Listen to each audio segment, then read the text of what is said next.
एक बार की बात है, एक पहाड़ी के नीचे एक छोटे से गांव में एक जवान लड़का रहता था। वह लड़का अपने आलस्य और कामचोरी के कारण पूरे गांव में मशहूर था। सभी गांववासी उसे आलसी कहकर ही पुकारते थे, क्योंकि वह पूरा दिन एक पेड़ के नीचे पड़ा रहता, झपकियां लेता रहता और अपने भविष्य के बारे में अच्छे अच्छे सपने देखता था। उसके दिन ऐसे ही आलस्य में गुजर रहे थे। लेकिन एक दिन उस गांव में एक बौद्ध भिक्षुक पधारे, जो कि अगले 3 दिन तक उसी गांव में ठहरने वाले थे। बौद्ध भिक्षुक गांव में भिक्षा मांगते और दिन भर लोगों को उपदेश देते और रात्रि में गांव के बाहर बने बौद्ध मठ में विश्राम करते।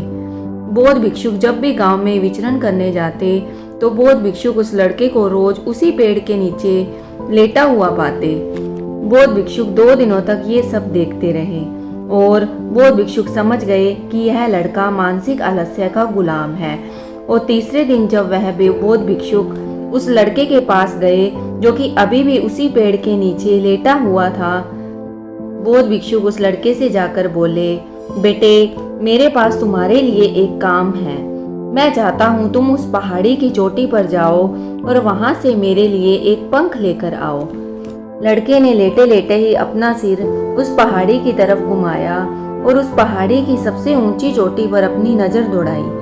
उसने बौद्ध भिक्षुक की ओर देखा और उपहास उड़ाते हुए कहा, मैं उस पहाड़ी की चोटी पर नहीं जा सकता, क्योंकि मैं बहुत आलसी हूँ।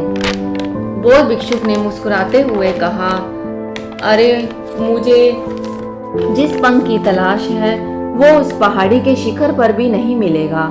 वो तो उस पहाड़ी के दूसरी तरफ एक गुफा के अंदर मिलेगा, जिसके लिए इस पहाड़ी के शिखर तक चढ़कर दूसरी तरफ नीचे उतरना पड़ेगा। लेकिन वह कोई साधारण पंख नहीं है। ऐसा पंख तुमने आज तक नहीं देखा होगा। वह एक दुर्लभ और सुंदर पंख है जो अपनी रोशनी बिखेरता है। भिक्षुक की बातों से लड़के के अंदर उत्सुकता जाग गई। उसने आज से पहले ऐसे किसी पंख के बारे में नहीं सुना था और ऐसे रोमांचक सफर के बारे में सोचकर वह उत्सुक हो गया। इसलिए उसने भिक्षु की चुनौती को स्वीकार करने का निश्चय किया और वह पहाड़ी की ओर चल पड़ा। लेकिन चढ़ाई बहुत लंबी और कठिन थी। जल्द ही लड़के का शरीर थकने लगा, सांस फूलने लगी और शरीर से काफी पसीना आने लगा। लेकिन फिर भी उसने चलना जारी रखा। वो जैसे जैसे ऊपर और ऊपर चढ़ता गया, उसे प्रसन्नता और उत्साह की अनुभूति होने लगी, जो कि उसने आज से पहले ऐसे कभी महसूस नहीं की थी। अंततः जब वह कड़ी मेहनत और लंबे प्रयास के बाद पहाड़ी के शिखर पर पहुंचा तो वह पूरी तरह से थक चुका था, लेकिन वह बहुत खुश था।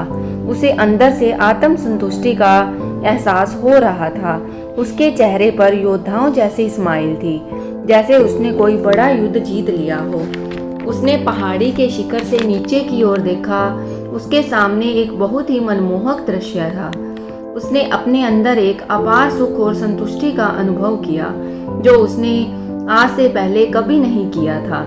लेकिन असली चुनौती आगे थी। लड़के को पहाड़ की दूसरी तरफ जाना था और उस गुफा को ढूंढना था जहां बौद्ध भिक्षुक ने पंख मिलने की बात की थी। नीचे उतरना बहुत ज्यादा मुश्किल और चुनौती भरा था, क्योंकि पहाड़ी की ढलान ज्यादा खड़ी थी और चढ़ाई के समय लड़का कई बार लड़खड़ाया और गिरा भी था, तो वह डर भी उसके अंदर था। लेकिन भिक्षुक को पंख लाकर देने के वायदे की वजह से वह लगातार आगे बढ़ता रहा और काफी कड़ी मेहनत और मशक्कत करने के बाद जब वह अंत में गुफा में पहुंचा तो उसने देखा पंख वहीं पड़ा हुआ था, जो गुफा के प्रवेश द्वार से आ रही रोशनी से चमक रहा था। उसने पंख उठाया, लेकिन उसकी सुंदरता को देखकर अचंभित रह गया। वह काफी देर तक पंख को ही घूरता रहा, लेकिन फिर अचानक उसे याद आया कि उसे वापस भी तो जाना है। उसने अपनी ओर देखा। वह पूरी तरह से थक चुका था। वह चिंतित हो गया कि वह पहाड़ पर कैसे चढ़ेगा और भिक्षुक तक उस पंख को कैसे पहुंचाएगा। एक पल के लिए उसने हार मानने के बारे में सोची, लेकिन उसे वह उपलब्धि और गर्व की भावना याद आ गई जो उसने पहाड़ी के शिखर पर पहुंचने पर महसूस की थी।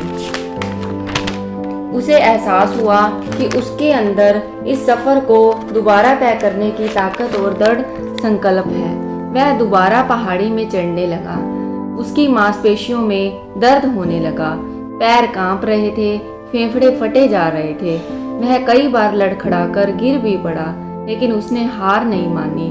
वह खुद को आगे बढ़ाने के लिए प्रेरित करता जा रहा था। अथक प्रयास और घंटों की कड़ी मेहनत के बाद जब वह बौद्ध भिक्षुक के पास पहुंचा और उनके हाथों में वह पंख रखा, तो उसकी खुशी का कोई ठिकाना नहीं था। उसने महसूस हुआ कि आज उसने अपने आलस्य पर काबू पा लिया है और कुछ महत्वपूर्ण करके दिखाया है। उसके चेहरे पर इतनी खुशी और संतुष्टि का भाव देखकर बौद्ध भिक्षुक मुस्कुराए और बोले, बहुत बढ़िया मेरे बच्चे, आज तुमने जीवन का एक बहुत बढ़िया सबक सीखा है कि आलस्य कोई ऐसी चीज नहीं है जिसे स्वीकार कर लिया जाए या सहन किया जाए। आलस्य एक चुनौती है जिसे दूर करना होगा।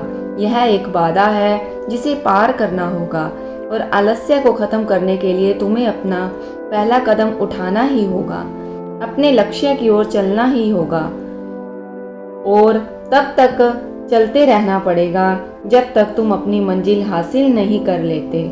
लड़के ने भिक्षुक के शब्दों की गहराई समझते हुए हाँ में अपना सिर हिला दिया।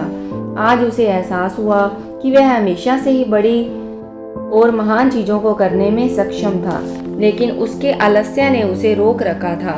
अब वह जानता था कि उसके पास अपने रास्ते में आने वाली किसी भी बाधा को दूर करने की ताकत और दृढ़ संकल्प है। इसके बाद बौद्ध भिक्षुक ने लड़के को आशीर्वाद दिया और उस स्थान से चले गए। इस कहानी से सीखने वाली बात यह है कि जब हम असंभव लगने पर भी अपने लक्ष्य को प्राप्त करने के लिए खुद को आगे बढ़ाते हैं, तब हम अपने भीतर एक ऐसी ताकत और दृढ़ संकल्प की खोज करते हैं जिसके बारे में हम पहले कभी नहीं जानते थे। आलस्य पर काबू पाने के लिए हमें खुद को चुनौती देनी चाहिए और बड़े व महत्वाकांक्षी लक्ष्य बनाने चाहिए, फिर चाहे वह लक्ष्य कितने मुश्किल ही क्यों न हो। हमें लगातार खुद को अपनी शारीरिक और मानसिक सीमाओं से परे ढकेलते रहना चाहिए और असफलताओं और बाधाओं का सामना करने पर भी अंदर से मजबूत रहना चाहिए। हमें अपने लिए एक नियम बनाकर उस पर टिके रहकर अपनी दैनिक आदतों और दिनचर्या में अनुशासन और निरंतरता भी विकसित करनी चाहिए। हमें कुछ ऐसी अच्छी आदतें बनानी चाहिए जो हमें मन न लगने पर भी ध्यान केंद्रित करने और क्रियाशील बने रहने में मदद करती हैं। एक महत्वपूर्ण बात है, आलस्य पर काबू पाने का मतलब विकास की मानसिकता विकसित करना है। इसका मतलब चुनौतियों और असफलताओं को विकास और सीखने के अवसर के रूप में देखना, ना कि हार मानने के कारणों के रूप में। और अंत में हमें अपने आलस्य पर काबू पाने के लिए अपने आराम को छोड़कर जीवन की चुनौतियों और अवसरों को स्वीकार करना ही पड़ेगा।